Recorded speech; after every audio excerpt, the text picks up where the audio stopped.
welcome to this recap video. So as you can see, we're filming this from our home studio because in this video we're going to cover the workshop we taught as part of the curriculum longer, which is on Soltadas, and that was on the Saturday the 8th of October, plus our two classes we held on Monday the 10th of October. And just because people got so into the dancing straight after the class, we didn't actually have time to, because we're getting so many people now, it just sort of takes over with the dancing. Of course, anybody is free to join us at any of our classes and events because we welcome anybody. Don't be put off to think that we're a Nuevo club, because we actually do cover every style of tango, from traditional, Nuevo, alternative, Chenyenge, Milonguero, we cover fusion. So we do cover absolutely everything, so everybody can learn from us. So we're going to start off with our Monday evening class, because this was part 2 of our beginners course, which is also again suitable for advanced dancers because we really do delve into technique, and our beginners after a couple of classes are so good that they are normally better than quite a lot of intermediate dancers.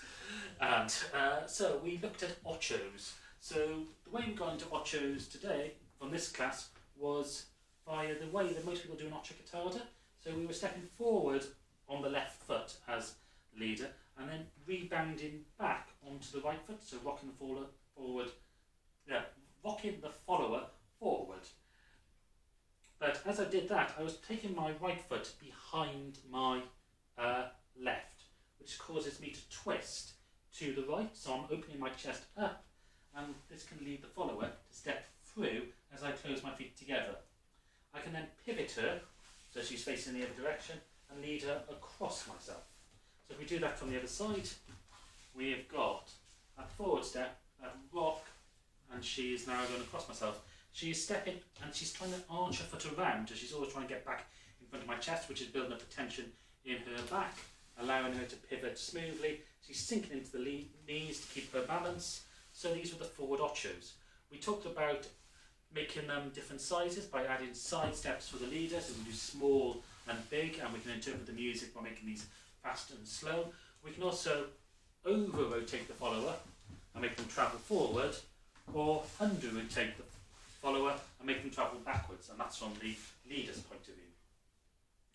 We also then looked at, probably best to do it from this direction, adding in a parada. So from the point where I take my follower across her, I'm going to take my right foot and block my follower's standing leg. So I've created this block. From here she can do shoe shines, which we covered in the first part of the beginner's course. So she's running her leg up mine, she's keeping her knee away from me, and she's shining the top curve of her foot. She can also do piqués, so she can do different decorations, and then I can take her over in a passada and do more Ochos. And I can also block with either foot on either side of the Ocho. What we also added in was a Gancho, so I could take my follower over, twist my chest back into the right, and her foot is going to follow this, and it's going to move backwards until it makes contact with my thigh, become block, and then bend around my leg before taking her out and coming out.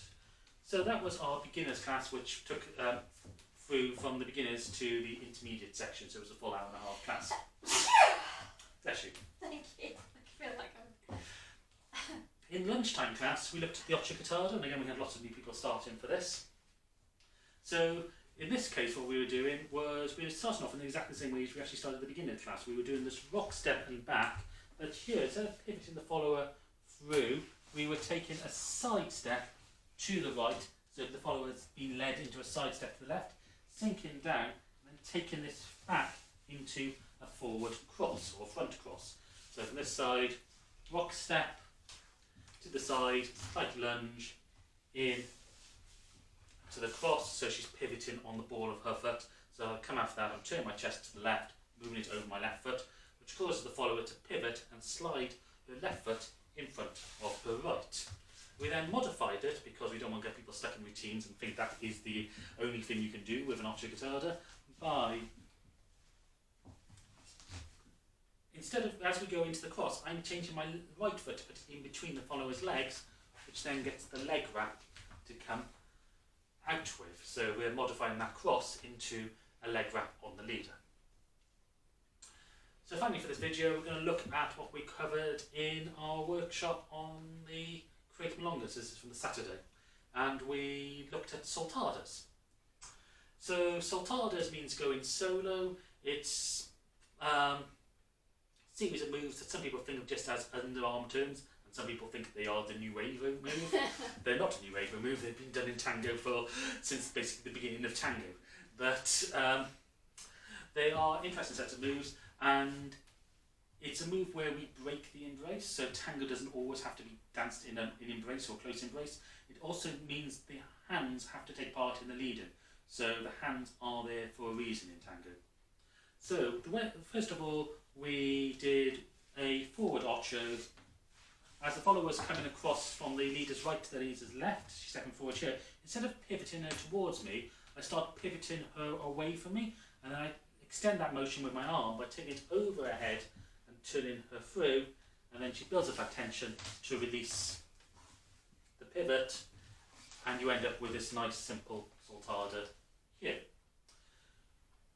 We then did a modification of this, which was via a back Ocho. So I'd taken her for a back Ocho, and I was burritoing her right foot with my right foot, taking it across me to here, and then as she steps over from the parada here into the passada, I was lifting his hand by moving my chest forward to start the rotation, taking her through in that rotation, and she should leave her feet where they are, allowing me to pick up the next burrito, taking her over, and we can chain these together. We also looked at a a soltada for the leaders from the back Ocho. So if this is our back Ocho, as I take her from my left hand side to my right, instead of stepping across my right foot here, I'm going to step in front and turn my back to the follower. So I've broken the embrace. She's now going to try and get back in front of my chest, so I twist my chest to the left. She can come around in front of me, following basically the hero step pattern, and I can recollect the embrace and through. It's also an excellent point for doing fusion. Finally, we looked at a soltada in the hero from the leader's point of view. So if I was leading a hero and I was doing my leaving my follower into the side step, sweeping my foot around into this lapis and enrosque, if I accelerate my turn around, off the embrace, I can take the follower back up and get my own soltada in there. I could keep hold of my left hand and turn myself underneath it if I wished, and it becomes the same general principle of ideas. Anyway, thank you for watching this recap. Please come to our classes. Obviously, you'll see that there's a lot to learn in tango, and we can teach you it all. So, we hope to see you soon.